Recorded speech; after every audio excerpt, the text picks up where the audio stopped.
Soon. And with that said, I hope all of you are doing well and ready for another exciting meeting at the Future Leaders Gavel Club.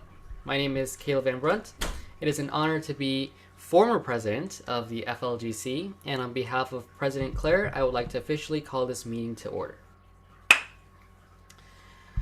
I would like to extend a warm welcome to all of you who are here, and we sincerely hope you enjoy and learn from this experience. The Future Leaders Gavel Club is a Toastmasters club open to middle school and high school students in which members are empowered to develop communication and leadership skills, resulting in greater self-confidence and personal growth. And to start our meeting tonight, I would like to introduce our Toastmaster of the night, who is Eliana, and will be guiding us through each segment. Eliana, take it away. Thank you, Caleb. Let's meet our functionaries first. William, will you tell us about the counters role?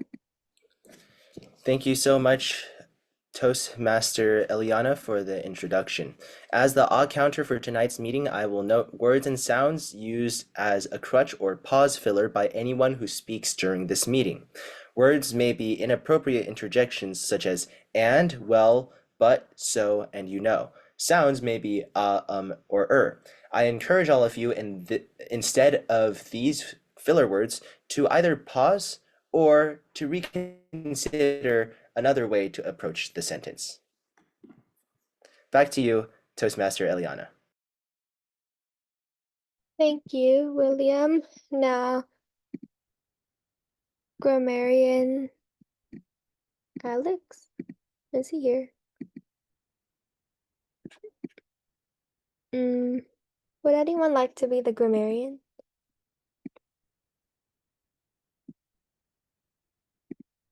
I could. Okay. Thank you, Rachel. Will you introduce the grammarian role? As the grammarian, I will be taking note of any awkward grammar or any good phrasing or good use of English language. And the word of the day for today is impetuous. I use this word frequently. This shouldn't be too hard. Impetuous means act or do quickly without any thought or care. Her friend was known to be an impetuous girl who always made questionable decisions. I encourage everyone in the meeting to use it. Thank you, and back to you. Thank you, Rachel. Angelina, will you tell us about the timers role? Yeah, so at the end of the necessary amount of time for a table topics or speech or report, I will show the green background. In the middle of the necessary time, I'll show yellow background. And if you are over time or you have reached the maximum limit, I will show the red background. Back to you, Eliana. Thank you, Angelina. Now the general evaluator, Michelle, will you tell us about your role?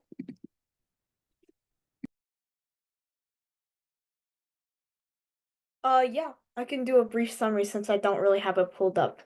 As a general evaluator, I will be managing the evaluation portion of the meeting by calling on speech evaluators and functionary reports. And I will provide a evaluation of this meeting as a whole. So back to you, Toastmaster Eliana. Thank you. Now let's begin. Our first speaker and only speaker is Ethan. So please help me welcome Ethan. Okay, now, as I did mention just now, I am going to be sitting for this speech because tonight I will be doing a live demonstration, and that requires me to be pretty close to the camera, which I can't really do when standing up because my desk is in the way. So, good evening, future leaders. I will start off my speech by asking who here likes shapes. I see quite a few of you are raising your hands. That is good news because here at Morbius Industries Co. Limited, we know that shapes are awesome. They come in all sorts, they'll come in all different kinds. some are straight with faces, some are round, some are more symmetrical than others, and some even need more than 3 spatial dimensions to even exist. How odd! But today I will be telling you about a very special kind of shape. And since it is almost Morbin time, otherwise known as Valentine's Day, I will tell you why you should be making this shape to impress all of your friends/crushes on February the 14th, 1 month before Pi Day. Another reason to be jolly here at Morbius Industries Co. Limited. How many of you have heard of the Mobius strip? I see Eliana has heard of the Mobius strip. Quite a few of you have heard of the Mobius strip. But for those of you who haven't, it is at quite a well-known shape, and the way you make it is actually really simple. You see, all I have here is a strip of paper. I'm going to attach the ends of the paper together, right? You can see my hands clearly. Now, if you attach the paper together like this, we all know what's going to happen. You get a boring cylinder. Here at Morbius Co. Limited, we don't like cylinders. So what we're going to do is instead give one end of the paper a 180-degree twist, and you end up with this thing, which we call the Mobius strip. Now, the Mobius strip has several interesting properties. First of all, the one that most people know of when they think of the Mobius strip is that it has only one side and only one boundary. If you start at one point on the Mobius strip and you follow it like so, and you trace the loop and you trace the entire thing, you will eventually find that without lifting your finger off of the paper once, you are able to traverse the entire thing. Even though it may look like it has two sides, you will eventually end up at the same point. If you draw a line through the middle, you can make a complete loop, so it has only one side. And the same applies for the edge. Its boundary is one continuous loop, even though it may not look like it. Also, something to know about the Mobius strip is that if you live on the Mobius strip and you tell your neighbor to go left to the grocery store, you are doing something very wrong, because the Mobius strip is the simplest example of what mathematicians know as the non-orientable surface. What is non-orientable surface? Well, as you can probably tell from the name, it is a surface where orientation doesn't really exist.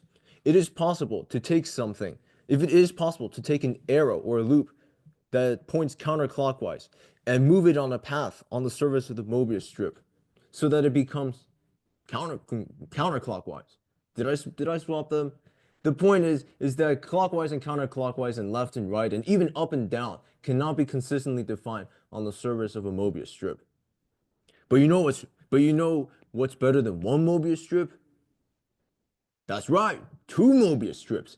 Because with 2 Mobius strips, you can connect them together at their edges to create another non-orientable surface that we call the Klein bottle. Now, this Klein bottle ain't no ordinary bottle. First of all, it has no inside and outside, and it only has one surface, just like the Mobius strip.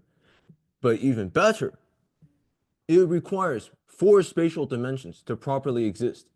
Unfortunately, we only have 3. So even we here at Morbius Industries Co. Limited cannot begin to comprehend the true looks of a Klein bottle. However, there is something else that we can do with 2 Mobius strips that our trained mathematicians here at Morbius Industries Co. Limited have spent years perfecting. If you want to follow along with this demonstration at home, you may. So, I'm going to start with this other strip of paper. I'm going to make a Mobius strip. Now, pay attention to the direction I twist the loose end. You see how I twist it like this?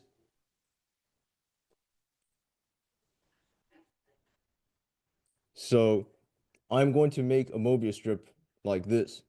Do you see how the front of it twists in one direction like this? Now, do you guys see how I twisted the loose end of the Mobius strip to the right? Now I am going to take another Mobius strip and twist the end to the left now in the opposite direction. It is very important that your 2 Mobius strips be mirror images of each other. like so.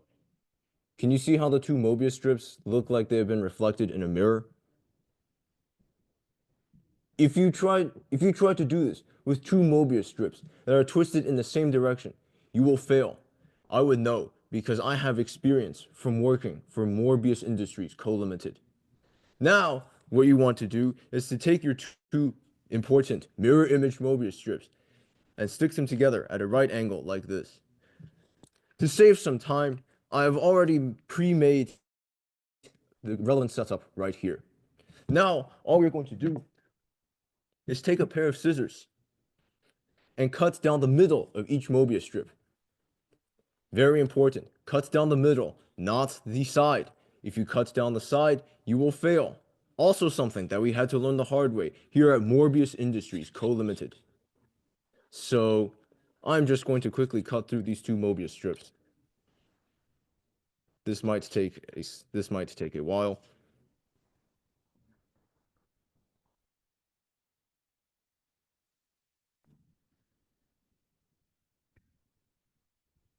Now, I have just cut one of the Mobius strips in half, as you can see here. If you're following along at home, your setup should now look something like this. Now, I will do the same to the other Mobius strip. Cut it down the middle.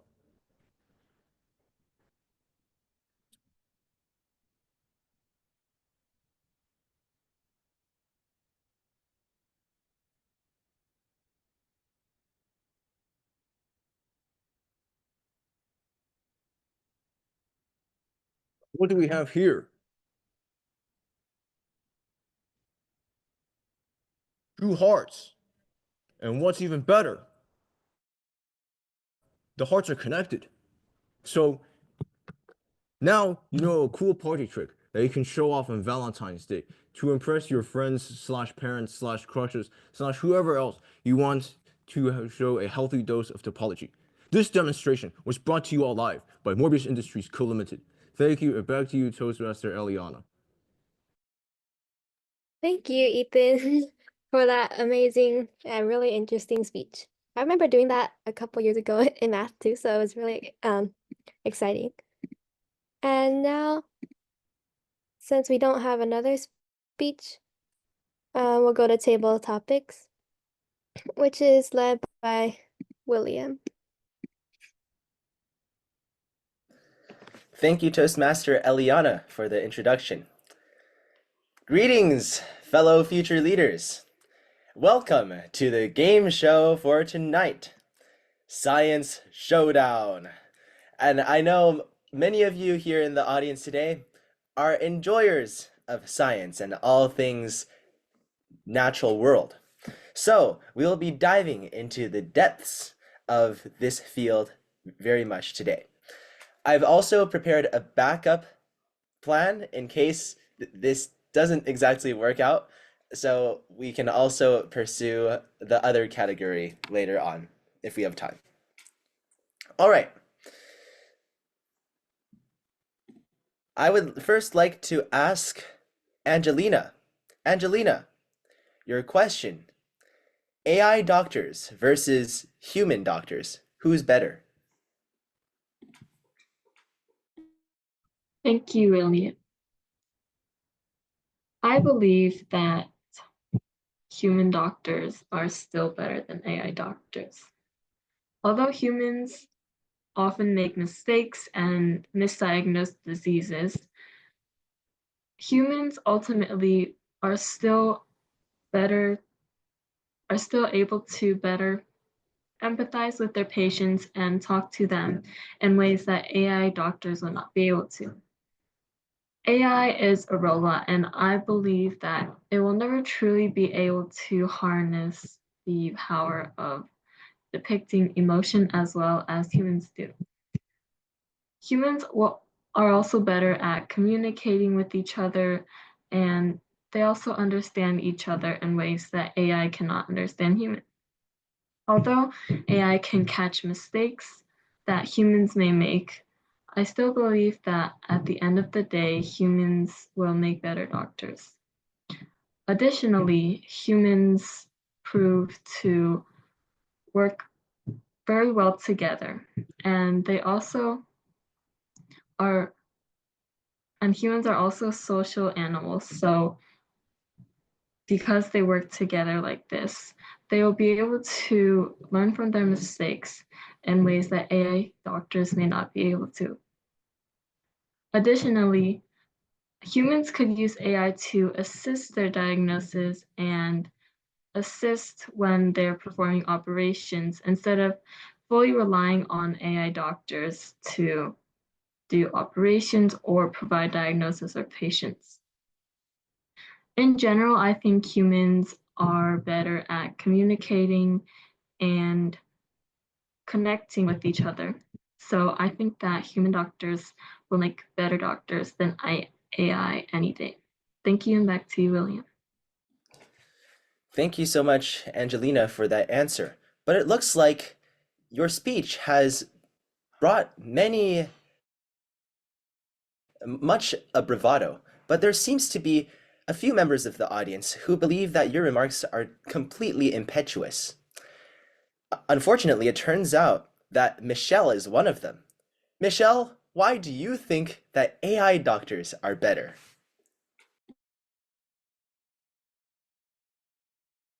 Why do I think AI doctors are better? Well, they're AI, artificial intelligence. Artificial, you hear that? If I go to Google and I search up how to treat an illness, it will come up with the answers in almost a second. It doesn't even need time to think like a small, simple, two-brain cell minded people. It can just, whoop, the answers are already there. Now, why do I think that artificial intelligence can replace humans? Well, I don't think you guys are aware, but there are already doctors training artificial intelligence to take their jobs. They're they're teaching them cancerous tumors. They're teaching them types of blood, types of illnesses, how to cure them and stuff like that. That's how AI knows when you go search up on Google. It's machine learning that teaches them and helps them gain the knowledge they need to replace humans so we can all sit back and relax. And that's why I believe AI shall replace humans. Thank you, and back to you, Toastmaster William.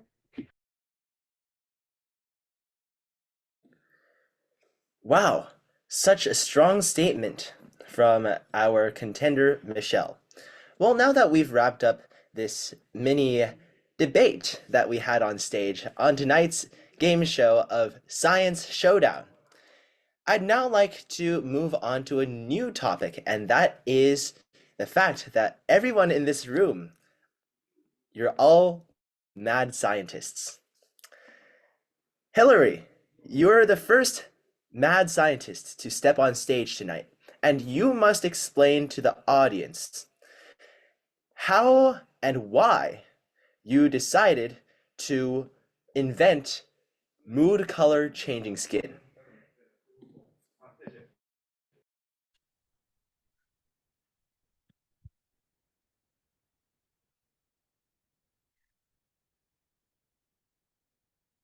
Why I decided to invent mood color changing skin is to help us. Sometimes just reading somebody's face isn't enough. Sometimes people just smile and say, "Oh, it's fine." But with mood mood color changing skin, you can see how they're feeling. This would also make a therapist's job easier because they can see how their patient feels. How I invented it is that the mood color changing skin analyzes your heartbeat and blood pressure, and it changes color based on the different statistics. Thank you, and back to you, Toastmaster William. Thank you so much, Hillary. I think that you've framed your invention to be of huge benefit to humanity and the medical field. It seems like we have another mad scientist in this room tonight, and that mad scientist is Leonardo. Leonardo, you were recently published on Science Direct for being the first ever human to harness the power of black holes. Specifically, you invented a portable black hole trash can that sucks everything into it like a vacuum. Why in the world did you choose to use black holes as a tool, and how did you harness its power? I used the black holes as a tool because we have too much garbage here on Earth. So, since we have nowhere to put them, putting them in a black hole seemed like the best idea. But the only problem when I first came up with this idea was how in the world, like what you said, do I harness it? And so I came up with the idea to get these humongous magnets and wrap them around the entire black hole to try and control the currents of the electricity that go around the black hole. And so at first I thought that wouldn't work, but when we actually built it, it worked. And so now we use that as a sort of garbage chute for Earth. And it's helping with climate change and things like that. And it seems to be very useful at the moment. Thank you, and back to you. Talk about innovative plans for waste management. I'm sure that your black hole vacuum trash cans will save us a lot of trouble down the line. And I'll be the first customer for that, because this room needs some cleaning up. Who will be our next scientist? Ah, it looks like Rachel has recently also been on the news. Her invention has been known as the cloud pillow. The cloud pillow apparently adjusts for all of different sleeping positions. Due to its innovative texture and its control, just like how weather is always fickle. Rachel, how does your cloud pillow work? I invented the cloud pillow so that people would have a chance to adjust a pillow as they need it. And besides, a cloud pillow is much more comfortable than a regular pillow. The main reason I invented the cloud pillow was because a lot of people have serious body pains when their pillows are too hard or when they're not adjusted properly for that particular person. And there have been way too many complaints about back problems and people feeling like their heads are going to fall off because their pillows are not right. And I was tired of hearing this complaint, so I thought, why not harness the power of clouds to create a pillow that would suit the needs of everyone. Just like a cloud can change, so can a pillow. If Oh, a bonus is the cloud pillow changes with one's mood. So if if the person is perfectly content and relaxed while they're asleep, then their cloud pillow is like the soft, fluffy clouds that you see in the sky. If the person is dreaming about animals, then the cloud pillow morphs into a shape that looks like an animal or something else that you might see when you look at the clouds in the sky. But if someone is having nightmares, then their cloud pillow turns into a thunderstorm cloud. But thankfully, it does not harm the person who is sleeping on it. But I figured the cloud is not going to cause anyone to have body pains, and there's nothing softer than a cloud. But it took a lot of bending the laws of gravity to bring the clouds down. And more about that later. Thank you.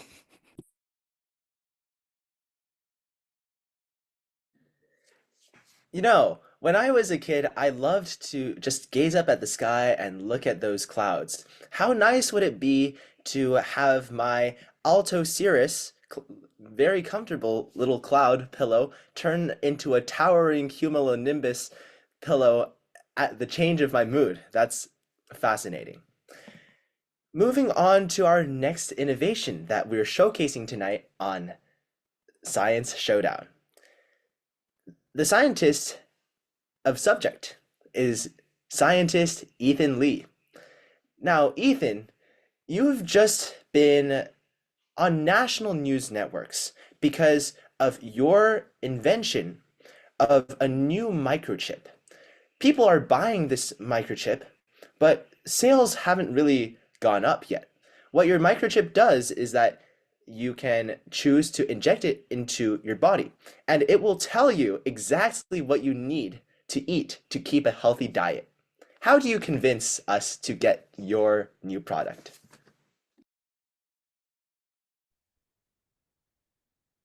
Okay. How many of you have been trying to maintain a healthy diet and you just can't for various reasons? Victor Frankenstein built his creature and imbued it with electricity in the hopes that it would become alive. Various disasters resulted. However, I can assure you that this is not a repeat of history. I may be imbuing human bodies with electricity with this specialty microchip. However, this microchip does nothing more than analyze the specific neurotransmitters being circulated throughout your brain tissue and tells you exactly what you need to eat in order to feel satiated and also to remain healthy. I wonder why people are not buying this microchip more, because I really thought that this would solve almost all dieting issues. Because undoubtedly thousands of people all over the world have been trying to slim down their frames and have unfortunately failed due to their inability to keep to a strict diet regimen. And also people just eating things that they shouldn't be eating and that may be unhealthy for them because they cannot decide among many choices, or because they simply don't know what should be the best option for them. Perhaps people are still feeling the effects. Perhaps people are still feeling the effects of the unfounded theories that Bill Gates was injecting people with nanobots in COVID vaccines. This is not true. Do not listen to that sort of BS, as some people would say. My microchip does nothing of the sort. As I have said, the only thing it does is analyze the chemical content of your brain tissue and bloodstream in order to deduce exactly what you need to eat in order to maintain proper health. And I'm sure that's what we all want, isn't it? Back to you, William. For a nation that is quite obese and unhealthy, I think your innovation will bring us a new era of health and wellness moving forwards. Our next spotlight scientist shall be Caleb. Caleb, recently you were looking at how plastics really do harm the environment around which they are thrown about. So you decided, why not create an edible utensil kit? Tell us, Caleb, what is your edible utensil kit made out of?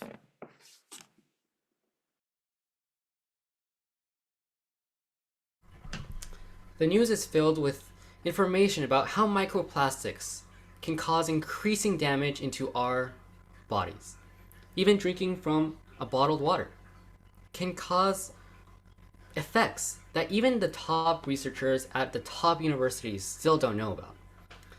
But here, Caleb is here to show you a way that you can minimize the effects of both microplastics while at the same time enjoying your best food with plastic utensils. Now, plastic is definitely, and I will say this, a very harmful substance that can be harmful by the little microplastics that can get into your bloodstream. However, the easiest way to circumvent this is by just using metal forks or using glass cups. And this is not revolutionary. This is not something that everyone should. This is not something revolutionary. It's just simply something simple. But the sad part is that most people haven't thought of it. And therefore, today I am famous for simply stating the idea, the principle, that you can just simply use utensils that are non-plastic. You can use a cup, a water bottle that is non-plastic. There's plenty of glass options available. And this special utensil system, it's really just metal utensils. Now, of course, all that I just told you is just between me and you. This is not at the press conference.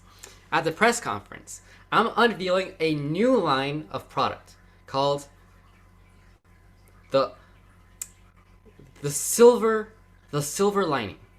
And this new line of this new line of utensils and eating ware is all going to be made out of a special material that comes from the earth. And I cannot tell you what this special material is because for intellectual property reasons, it is all a trade secret. Yet if you buy my special utensils and my special eating containers and water bottles, I can guarantee that you will live a very healthy life. You can go over to Amazon and purchase these very special bottles and utensils at the very inexpensive price of $4.99 US. Thank you, and back to you, William. Thank you so much, scientist Caleb. And I look forward to attending your press conference. I want to hear all of the trade secrets. Moving on to last but not least, our final scientist for tonight, Eliana. Eliana, you've recently been credited with a major breakthrough, and that breakthrough is in speech translation. But it's not speech of any language. It's the barks and meows of cats and dogs. How did you chance upon this discovery, and what are some practical applications that you can apply your new knowledge to?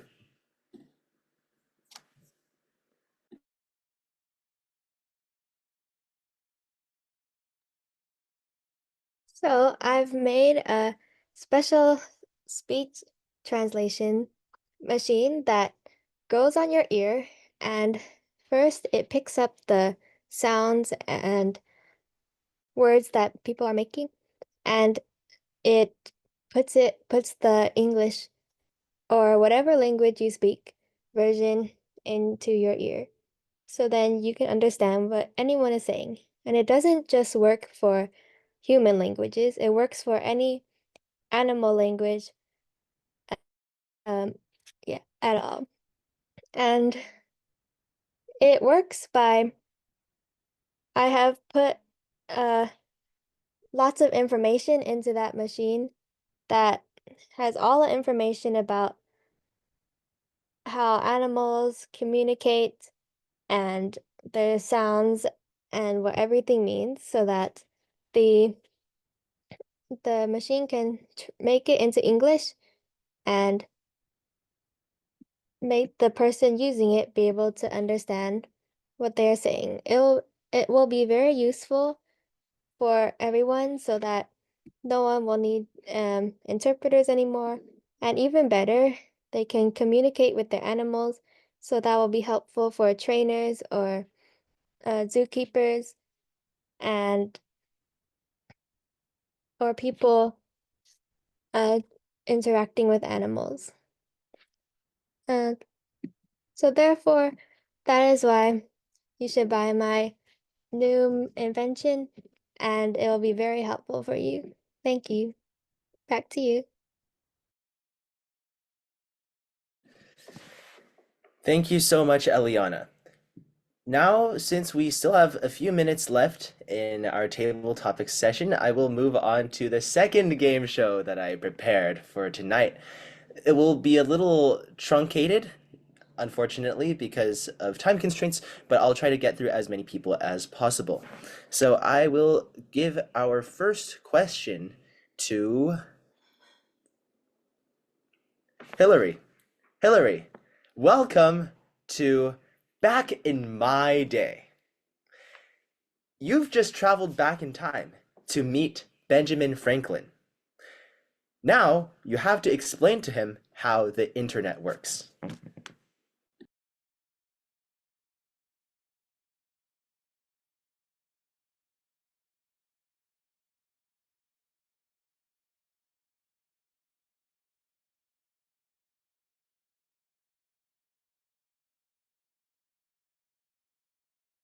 You can just tell him what you know about the internet. Okay. So I've traveled back in time, What and is now it like being on the Mhm. So I've traveled back in time, and I have to explain the internet to Benjamin Franklin. First off, I'd explain to him the devices that we use: phones, tablets, Chromebooks, MacBooks, computers. I'd explain how we can talk to each other on the internet, how we can share ideas on the internet, and how the internet can be both a good and bad place. The internet is essentially a big social gathering just online and at different times. You can see videos there, you can share art there, and you can talk and meet new people there. I'd explain to him what websites are and how video sharing, messages, and emails work. And I just tell him everything that I knew and what happens on there. Back to you, Toastmaster William. Thank you so much, Hillary.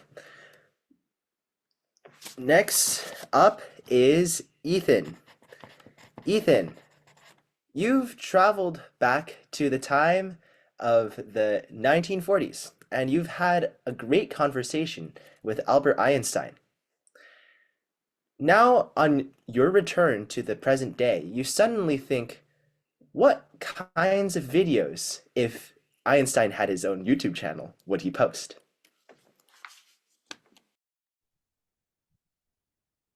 So I have been so by the grace of Einstein's own theories of general relativity, I was able to transport myself to the 1940s using an Einstein-Rosen bridge, no less, to talk with Albert Einstein himself. Now, Albert Einstein truly is a quite eccentric man, in case you haven't already figured that out, but the numerous pictures of him, including the famous one where he is sticking out his tongue at the camera. Because Albert Einstein is not only incredibly eccentric, but also incredibly smart, and the man who single-handedly formulated an entirely new branch of physics, you can expect to see some pretty interesting content in a hypothetical YouTube channel of his. For example, I envision a YouTube channel similar to the style of Veritasium or Physics Girl, in which Albert Einstein explains to his audience how general relativity works, because I don't think many people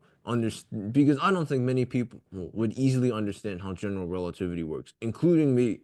The mathematics involved is quite complicated, and general relativity is super counterintuitive. You can slow down time just by traveling at the speed of light. Indeed, and here on Albert Einstein's YouTube channel, he is going to explain to you exactly how that works. That is the kind of content I envision Einstein would create if we are able to create an Einstein-Rosen bridge and bring YouTube to him through the grace of his own theory of general relativity on space-time. Back to you, William. Thank you, Ethan. And now for a classic from the hallowed halls of Future Leaders Gavel Club. As we know, we have our own young Napoleon, Caleb. You're Napoleon, but instead of running amok and conquering the rest of Europe, you've chosen to run a coffee shop. What's the experience like?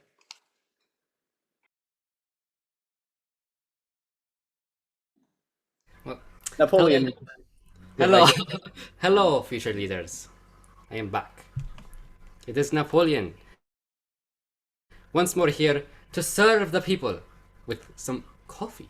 What is coffee? I believe it was something that is not from my time, for we all drink tea. Yet I have been instructed by a wise prophet to start a coffee shop here in France. Interesting. Now, I'm asked about how this coffee shop is run. You know, I am Napoleon. We do things right. And if we are going to make this coffee shop great again, we will go and make sure that coffee is served, one, promptly and very strongly. Two, we will make sure that all our employees are the best coffee. In fact, some of my top generals will, instead of being general masters, they will become coffee masters and make the coffee the best of their ability. In fact, we will use our swords, our French swords, to steer the coffee mix and create a vibrant pattern with the milk. You know, I have heard that there are some people who make some very nice designs with coffee. They make little hearts, little elaborate thingamajiggers. But I, Napoleon, will make the best designs at my coffee shop, Napoleon's Coffee. And it will be run with a hand and a fist of steel. But it will be the best. And we will make sure that every Frenchman and every person and inhabitant of the world comes to experience Napoleon's coffee, because they have to come, because I am Napoleon, or else. Back to you. Well, General Napoleon, it looks like you've finally abandoned your ambitions of ruling Europe for a more, might I say, realistic goal. But either way, kudos to you for starting your coffee shop, and I'll be sure to visit soon. For tonight's last round of Back in My Day, we will have our very own Angelina take the stage. Angelina, you are visiting Washington Monument in Washington, D.C. And out of nowhere, a man with a white wig shows up. He claims to be George Washington. Explain to him everything that he sees.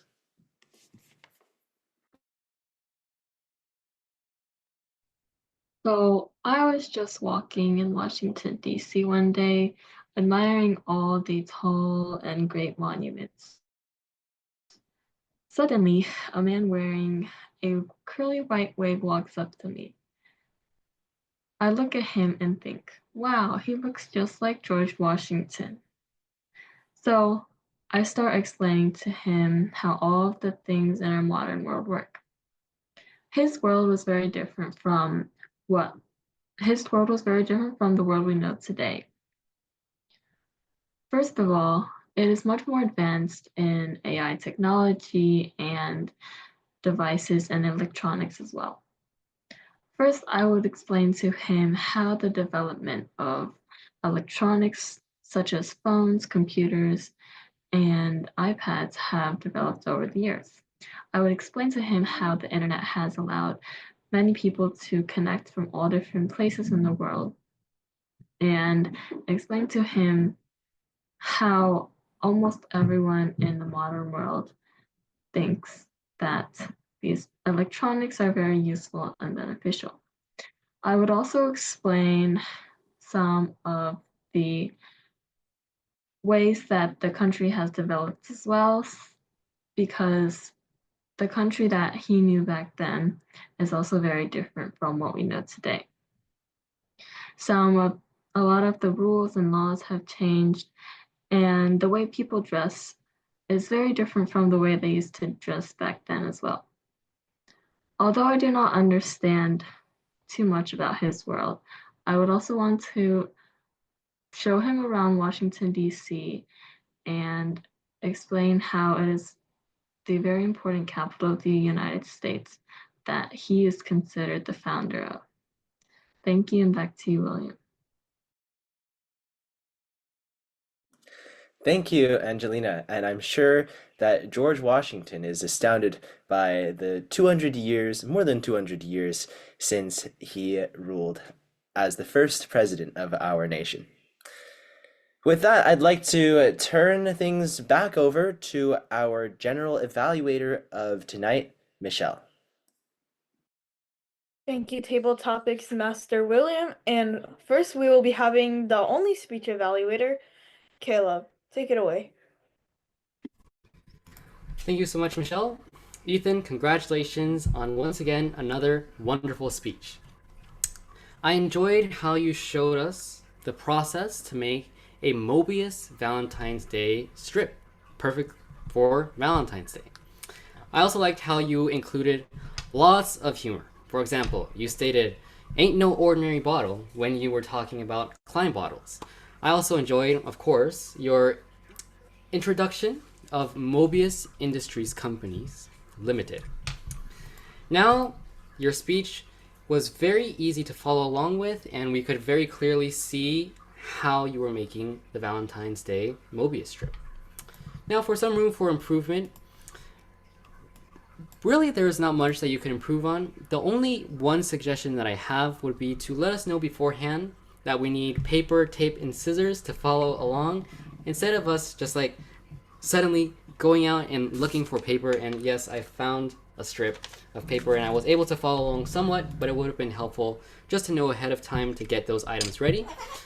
However, we can all watch the video and do it again. And lastly, to challenge you, I challenge you to show us a photo, maybe with your background of a Klein bottle. Or if you want to be even more techie and creative, well, actually not really creative, but you can use AI to create a logo for Mobius Industries Company Limited. And that would just bring a lot of humor, and it probably is only just a few clicks on the keyboard away from making. Thanks to the power of AI, which I'm sure is inspired by people who were inspired like you from Mobius strips. With that said, thank you so much, Ethan, for your wonderful speech tonight, and back to you, Michelle. Thank you, Kayla, for that evaluation of Ethan's speech. And next, we will be having William, the all counter. So take it away. Thank you, General Evaluator Michelle. In tonight's meeting, I noticed a general trend of great progression within the realm of our ahs, ums, and ers. I think that over the past weeks, I've seen everyone grow in the fact that we've been using less of these crutch words and replacing them with either more jointed along sentences, or just having a few pauses along the way to recollect your thoughts. So I'll first give everyone a general report. Eliana, as Toastmaster, I was only able to catch 2 us. I think us might be the filler word that you will try to look out for, and be a little aware that you might be inserting them into the times when you are talking. Ethan, as speaker 2, I caught 1 1 so, and 2 repeats.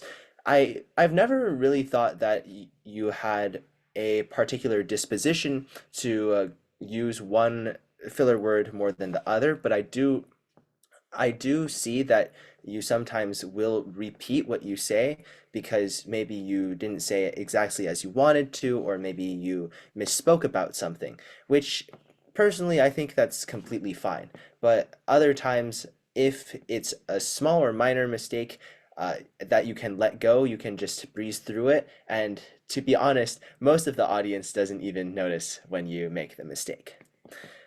As Table Topics Master, I caught at least 3 pauses. I'm not sure if I had any us or ums, though I probably had 1 or 2 in there as well. Table Topics Speaker 1, Angelina, had 1 repeat and 2 pauses, so once again, very good. I thought that, Angelina, you've improved a lot ever since you've started taking part in the roles and in the table topics, so kudos to you. Michelle, as table topic speaker 2, you only had 1 repeat. So I think everyone, if you can start moving towards repeats instead of our classic filler words and crutch words, that's great. Even better if you can shift those repeats to pauses. Hillary, I caught one and one pause. So that, of course, that's a small sample size. We don't exactly know whether it'll show up again, but seems like your primary go-to filler word. Leonardo isn't here right now, but I caught 3 and so it seems like he likes to perchance use the conjunction and so to to bridge the gap between any lapses in sentence or clause. Moving on to Rachel, I caught 1 repeat and 4 pauses, and I think pauses are great. So if you can work on also slowing it down a little and shifting those repeats to pauses, that's also great. Ethan, as table topic speaker, I caught 2 repeats, so it's mostly the same trend as I see before, but no outstanding filler words or crutch words. Eliana, as the table topic speaker, I once again caught 1 and that was basically it, except for 2 pauses. So pauses, once again, I prefer pauses to any crutch word. Caleb, I think you were most likely thinking as you went along with your table topic speech. I caught 2 repeats and 3 pauses. Once again, disregard the pauses. I think pauses are just how we collect our thoughts, and it doesn't really ever become a problem unless you're paused for more than 10 seconds. Moving on to Hillary. Hillary's second table topic speech, I caught nothing at all, so great job, Hillary. Ethan's second table topic speech, I caught 1 repeat and 1 pause. Caleb, 1 repeat and 1 pause. Angelina, 1 repeat and 1 pause. So great job, all of you. Michelle, I only caught 1 pause while you were serving as general evaluator, and speech evaluator to Caleb, 1 repeat. And that sums up my report. Back to you, general evaluator Michelle. Thank you, all counter William. And next we will be having Rachel as the grammarian. So this floor is yours. All right. So I didn't catch anything for Toastmaster Eliana. For speaker 1, Ethan, I thought there was a lot of good phrasing, particularly spatial dimensions and Mobius Industries Co-Limited. For table topics Master William, I thought some good phrasing was bravado. And I heard one word of the day when you said that the argument was completely impetuous. And there was one instance of slightly awkward sounding grammar. It sounded like you said harm the environment about which they're thrown about, which sounds a little redundant, but I'm not sure if that's what you really said. For evaluator 1, Caleb, I didn't hear anything. For table topic speaker 1, Angelina, a few accounts of good phrasing were misdiagnosed diseases and harness the power of depicting emotion. For table topic speaker 2, Michelle, one instance of awkward grammar was saying teaching them cancerous tumors, which doesn't make much sense. For table topic speaker 3, Hillary, one instance of awkward grammar was how I invented it is that you could say like this is how I invented it or something like that. I didn't hear anything from Leonardo. Well, I couldn't really keep track of what I myself was saying. Table topic speaker 6, Ethan. One account of good phrasing was imbuing human bodies with electricity. For table topic speaker 7, Caleb, there were some redundant things in your table topics like harmful substance by the harmful particles and simply something simple, and I'm not sure if eatingware is really a word, but it's okay.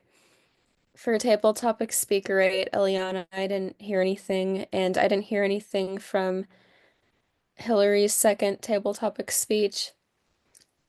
I thought table topic speaker 10, Ethan, had some good phrasing like general relativity. Table topic speaker 11, not Caleb, but Napoleon. I liked ruling the coffee shop with a hand and a fist of steel. And for table topic speaker 12, Angelina, I didn't hear anything. Thank you. Thank you, Rachel, for that report. And next we will be having Timer Angelina. So take it away.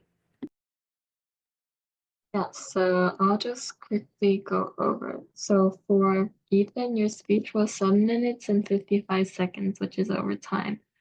But that's okay. So I didn't catch my own time. For Michelle's time, table topic speaker 2, you had time of 1 minute 15 seconds. Next, speaker 3, Hillary, had a time of 55 seconds. Leonardo also had a time of 55 seconds. Speaker 5, Rachel, had a time of 2 minutes and 23 seconds. Speaker 6, Ethan, had a time of 1 minute 57 seconds. Speaker 7, Caleb, had 2 minutes and 50 seconds. Speaker 8, Eliana, had 1 minute 45 seconds. Speaker 9, Hillary, had 1 minute 18 seconds. Speaker 10, Ethan, had 1 minute 35. Speaker 11, Caleb, had 1 minute and 52 seconds, and I didn't catch my own time. So for Caleb's evaluation, it was 1 minute 57 seconds, which is just short of 2 minutes. For William's all-counter report, it was 4 minutes and 50 seconds.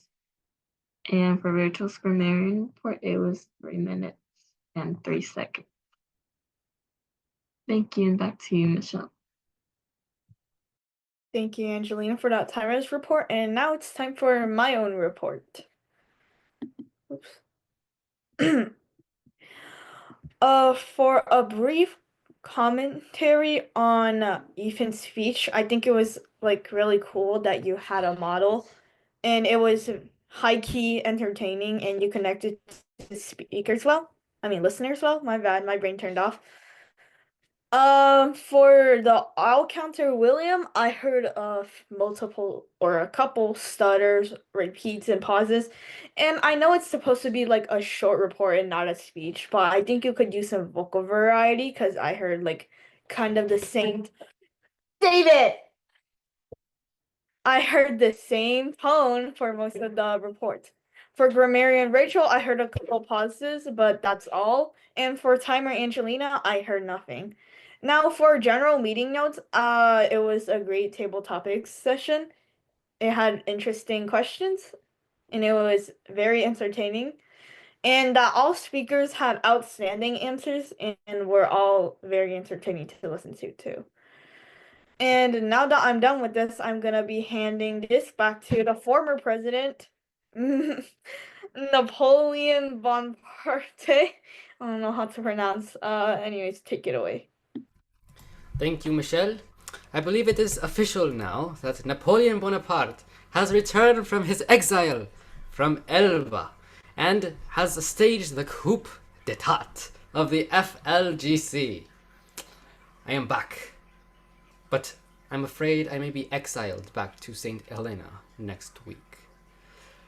Well, thank you everyone for coming, and next week Claire will be back with us, our president, and we hope that everyone has a great week. Does anyone have any questions or comments before we adjourn this meeting?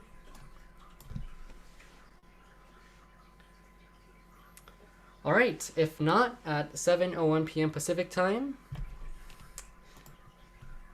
Okay, Hillary says that people actually did drink coffee in France. Okay, thank you for correcting my coffee little thing. Well, actually, Napoleon does not get corrected. Actually, that's pretty interesting. I'll maybe research that after we get off.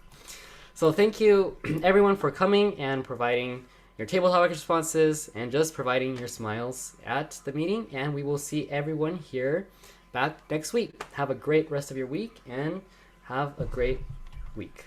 Thank you, and back to you. Actually, thank you and bye, everyone. All right, bye, everyone. Have a great week.